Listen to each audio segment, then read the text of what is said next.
This is a Veterans History Project Oral History with Mr. Samuel E. Dixon. Today is Friday, November 20th, 2009. Sam, please tell us about where you were born and when you were born. I was born in Wise County, Virginia, the June 25th, 1925. Wise County, name of the town was Norton. The population of Norton, we're talking about 5,000 people. The high school probably have 300 people in the high school. I didn't graduate. I went into the service, and when I came back out of the service, I did a GED test and went to college on top of that and graduated with a BA degree in 1950. Now, you said you were born in Wise County, Virginia, huh? Right. Tell me about your birth order. Where were you in your family? I have an older brother, and I'm the second born. I have 3 sisters and a youngest of all, a brother. And you were raised there in Wise County? Never was out of Wise County except when I went to war. Tell us a little bit about Wise County. What is it like? What's the industry there? Wise County, the town in Wise County is Norton. Norton was a 5,000 citizenship occupation, was railroad and coal mining. And that would be just about except other things, car dealerships, mostly coal mining. What did your dad do? My dad worked at the local laundry. He was a washerman. Were you impacted much by the Depression growing up? My dad and mother provided for 6 kids, and if there was a depression, we didn't know about it that much. There was a depression, we didn't know about it. And I remember that at Christmas time, we always got us several gifts, and then there was trouble paying for it after Christmas. But they were very generous. You had fun time as a kid growing up?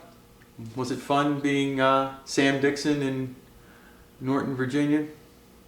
Well, yes, it was. I spent most of my day shooting baskets down near the swimming pool outdoor courts. I had good friends. I had good brothers and sisters. I can't complain at all about my young life. It was great. You went to high school where? Norton High School.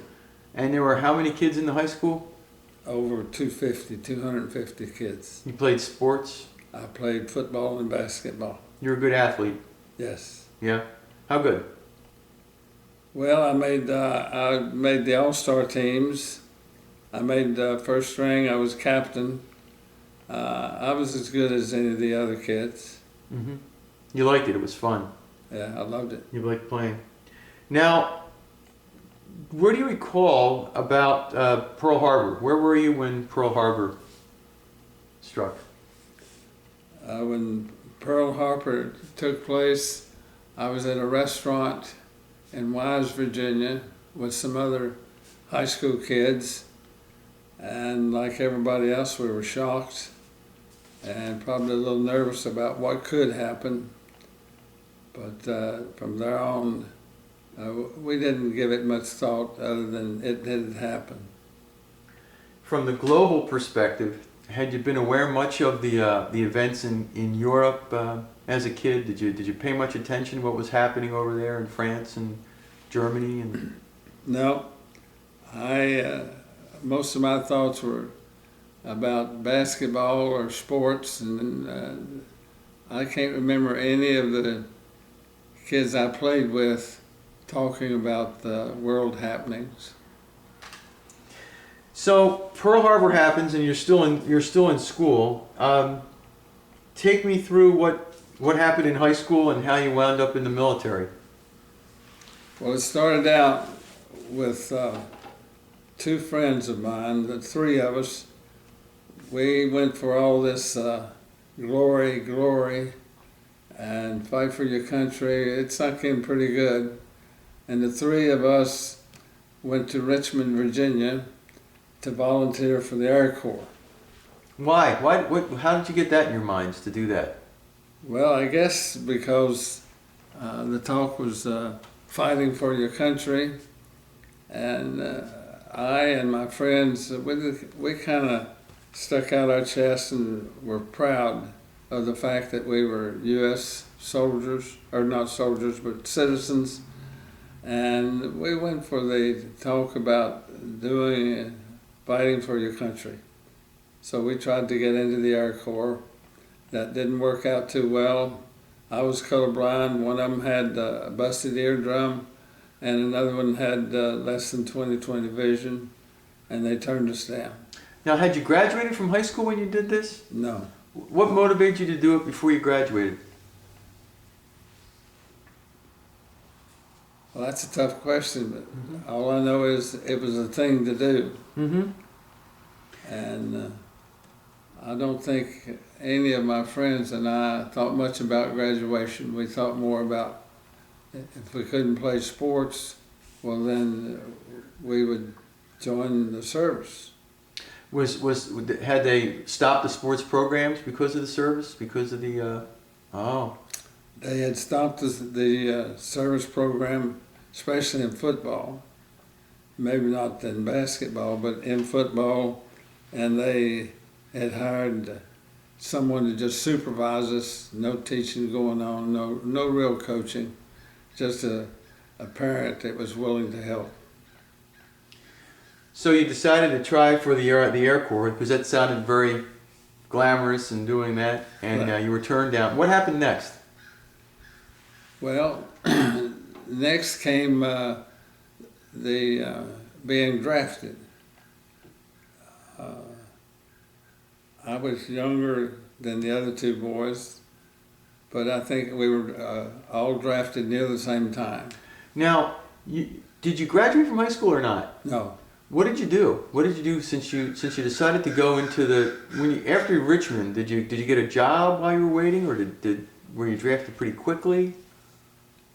I had a job, not a regular job, just penny ante jobs, and I'd help my dad down at the laundry. Mm-hmm. But we were just sitting and waiting to be drafted, really. Were you really? Mm-hmm.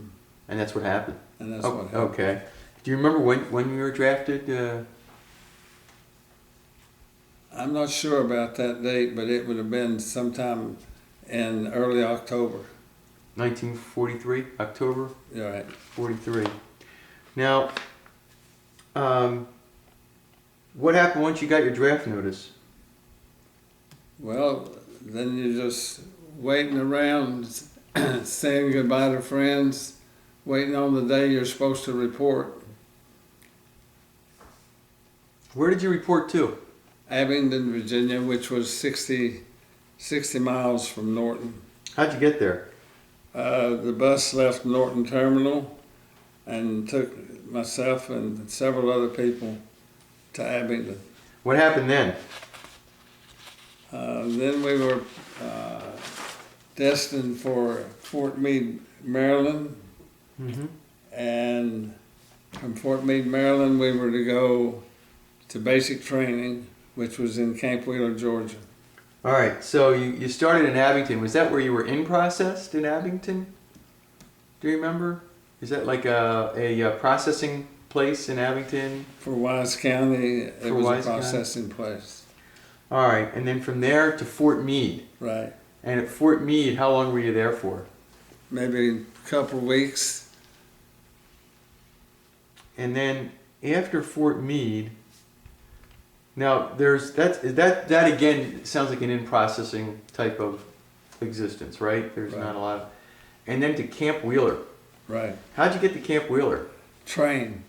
I remember that very distinctly because I was one other Virginia person, and there's about 60 people from Pennsylvania. Mm-hmm. And the 2 Virginians were the only ones from Virginia.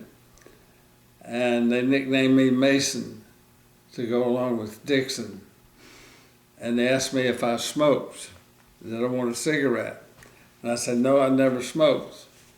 They said, how about drinking? And I know I never did any drinking. And they said, well, you will be doing drinking and smoking when you get out of the service. So I never did any drinking or smoking, and that was one of the reasons. The train down to Camp Wheeler. Where is Camp Wheeler? Camp Wheeler is about 15 miles outside of Macon, Georgia. And did you know that was your destination? No. Okay, why? I don't know. That's just no one volunteered to tell us, and so we didn't know. When you got to Camp Wheeler, is that the first time you realized you were at Camp Wheeler? Yeah. Right. Did the train take you right to the camp, or do you remember transferring to buses? No, I think we transferred to Army trucks. Army trucks. Yeah. All right, then off to Camp Wheeler. And you're greeted at Camp Wheeler by who? Sergeant, who kind of was responsible for us. We bunked in the same areas, and one sergeant would be in charge of probably 60 people. The barracks facilities, what were they like? Well, they were clean because we had to scrub them, but they were decent. They were bunks. There was a bunk, somebody sleeping on top and somebody on the bottom. Were the barracks wooden barracks? Wooden barracks. What time of year is this? This is October. What'd they do for heat in that barracks? They had I'm not sure about this, but they had a stove, and you had to put wood in the stove, and it heated the bottom section. I don't know about the top section, but I'm sure that there was, to my memory, that we only had one stove. Sam, when you get to Camp Wheeler, you're already a good athlete. Right. You were experienced. So did you feel like you were in pretty good shape to begin your basic training? I was in good shape, and I was disappointed that they let some people be temporary non-coms and do certain things, and I was the type of person that kind of wanted to be one of those. I wanted to play basketball, and the sergeant said that I couldn't play basketball, so I kept going up to the gym every day after training and hanging around and shooting, and finally he came over and he said, okay, Dixon, we're going to let you play. Well, I scored about 26 points, and we won the game, and from then on I was on the Camp Wheeler basketball team, just for that one period. While you were in basic While I training. was there, I was on the basketball team. Did they play other camps, other military? Yeah, they played. There was an Air Force base, and they played that, and there was a couple other teams. Not too big a schedule. Maybe 5-6 games. The basic training. So take me through what your days are like. What time do you get up? We got up around 6. Who got you up? The bugler. Yeah. We'd fall out. We'd stand there and wait half an hour, 45 minutes, or an hour on the officer, and that's why it became known as hurry up and wait. From then we had a routine. It might be just running. It might be going on a big hike. It might be taking the rifle apart. It might be introduced to other guns and things like that. But mostly what I remember about it is climbing the obstacle course, which wasn't too hard for me to do, but a lot of people couldn't get up or down. And but I enjoyed that part of it. I remember that. They issue you your equipment early on. In basic training. Do they issue you your gear, your uniform, your boots, and That's the first thing they do after they give you a haircut. mm-hmm. They give you equipment, a rifle, some kind of hat, helmet, and a uniform. And I don't remember them giving us anything special, just the M1 rifle. Now let's talk about that. You talk about was that the first time you had a rifle, had a weapon? That's the first time I've ever held a rifle or any kind of gun. Talk a little bit about it and your training with it and how you felt about it, and describe what it was. Well, I don't know whether I can do that or not, but I remember taking it apart. We had to take it apart and clean it every day. Mm-hmm. And I remember doing that. And I remember on the firing range that I was hesitant about the recoil of it and worried about not doing it right. But you get kind of accustomed to the gun and you take care of it, because if you don't, you're in trouble with the sergeant. But I don't remember too much about whether I liked it or disliked it or anything. Were you a good shot after a while? I was I don't think I was an expert marksman, Okay. but I qualified for something, but I don't remember what it was. All right, and your basic training. So your days would have been you engaged in. They had your days planned out Right. every day. Some kind of activity or some instructions or some place to go. It was all detailed. Then did one day build on another? They were working you to develop you into mint you into a soldier at this point of basic training. Well, they concentrated a lot on the M1, but mostly I think they were trying to discipline. They did a lot to discipline. Sometimes I think they did things to make you mad, to see how you'd react. But they'd run you pretty hard, climb the walls, push you over, threaten you. And then another thing that scared everybody to death was shots. We had to take shots all the time, from probably getting us ready to go overseas. You had in other words, inoculations. Yes. How many weeks was Camp Wheeler? 4 months. 4 months. Uh-huh. So you were there. You must have been there from like November to March into. I was there till around the end of March. End of Yes. March. Mhm. This is early '44 then that you were there, late '43 to early 1944, Yes. right? Yes. So, how about like marches? Did they take you out on long hikes and things? Yes. Our goal was to be able to march 20 miles, full pack. Mm-hmm. I hate to tell you this, but I cheated just a little bit and didn't pack everything I was supposed to make my load lighter, and the sergeant caught me and made me carry a machine gun for 20 miles. Oh man. I'm proud of that now, but I wasn't proud of it then. It was a heavy deal. Oh yeah. Now, during your basic training, were you given special assignments? In other words, you eventually evolved into a specific role in the military with the 1st Infantry Division. Were you trained specially to take that role when you got to the 1st Infantry Division? No, see, we didn't know any of that. We didn't know what our main objective was. We just knew that we were in the Army, and we didn't even know when the basic training was to stop. We didn't know anything about when we'd go overseas or if we would go overseas. Mm-hmm. We knew absolutely nothing. Your whole time there spent at Camp Wheeler then, Yes. right, for basic training.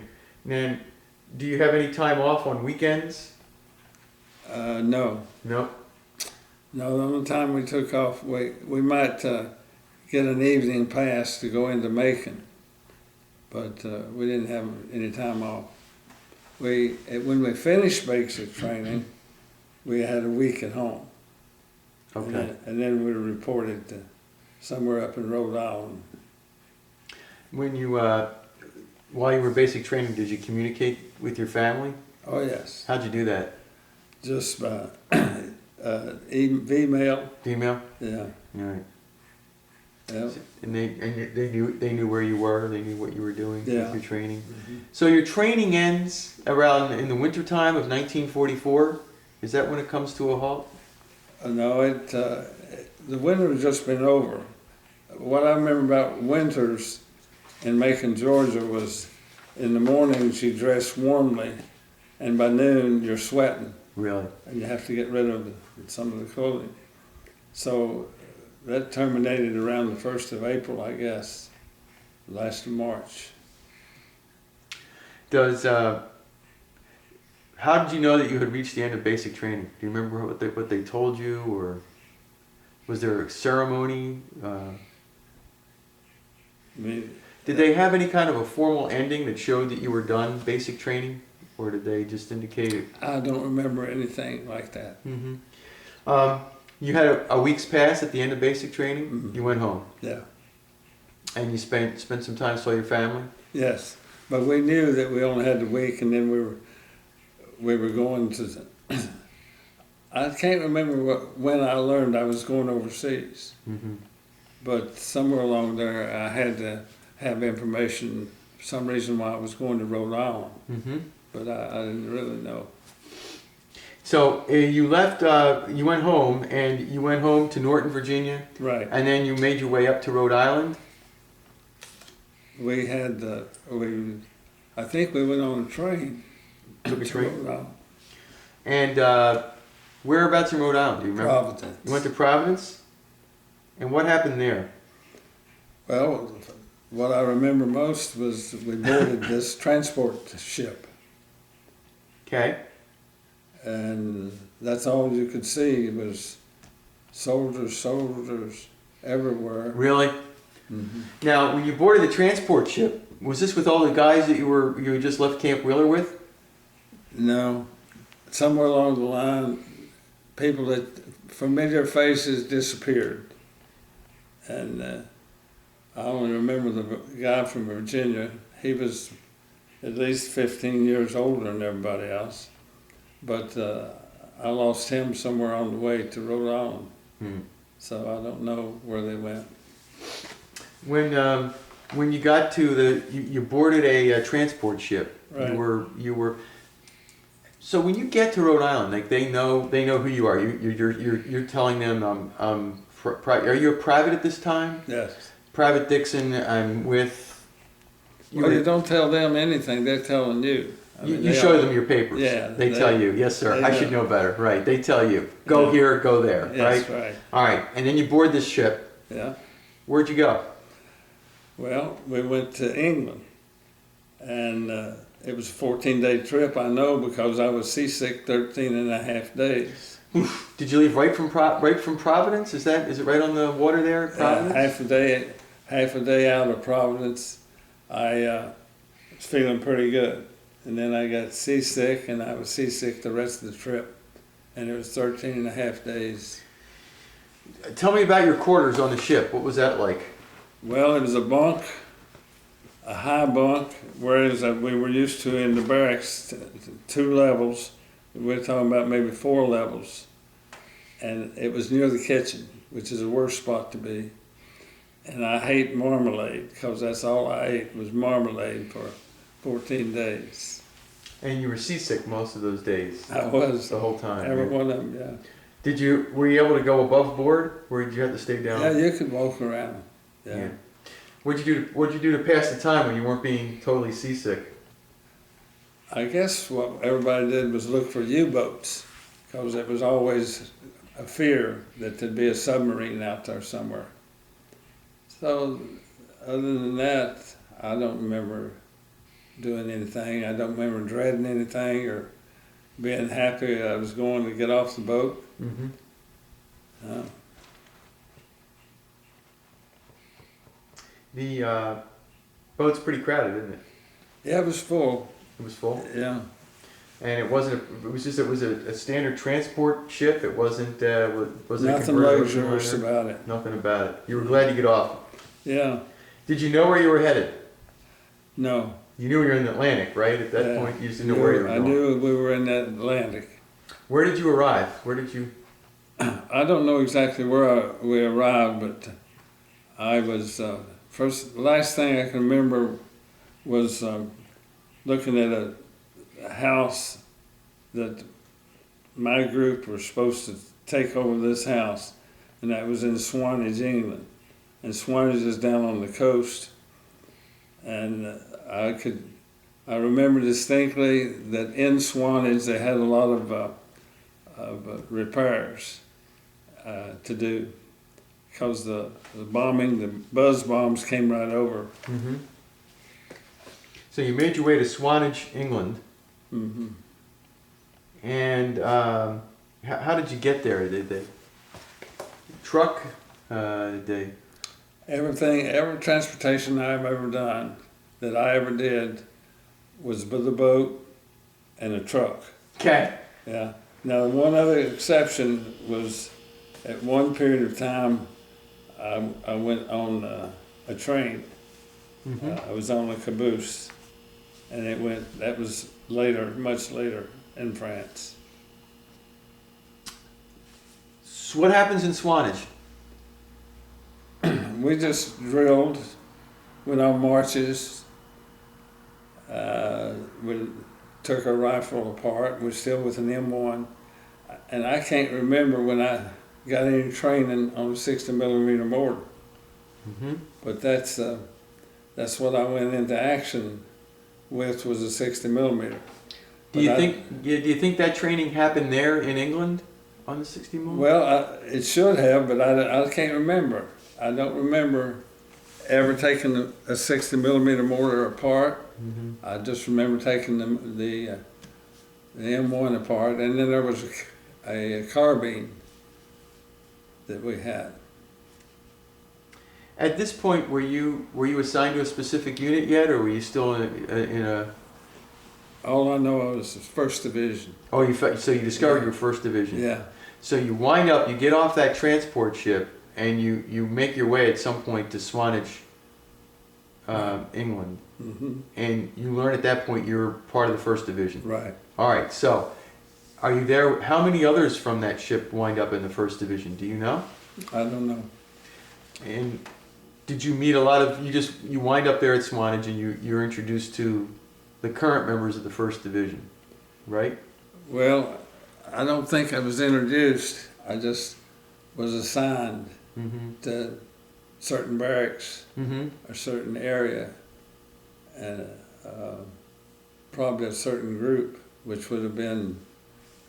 I was with G Company all the way through. I was after I got to England, I was with the weapons company.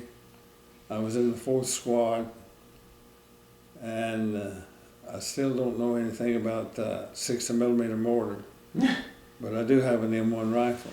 I remember cleaning that quite a bit. Tell me about the people that you're assigned to, the 1st Division. What were they doing there in England? What was happening at that point? Well, there's very few acquaintances I have, or that I remember, from England, but mostly I remember my sergeant, and I remember the captain, and I remember a lieutenant.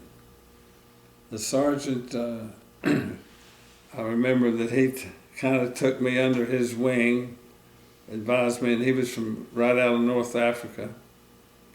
I remember the lieutenant seemed to be out of place, and I remember how heroic the stories were about the captain. And other than that, I can't remember anybody in Swanage. Okay.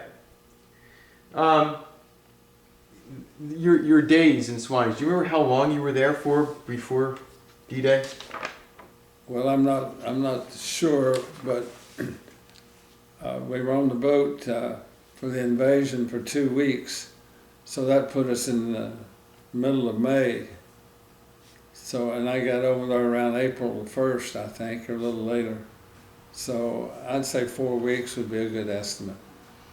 So you weren't there all that long. You were Right. there only just a few weeks before the invasion. Right. So you're just getting to know those people, Mhm. right? Do you remember marching to this marshalling area to get on the boat? Do you remember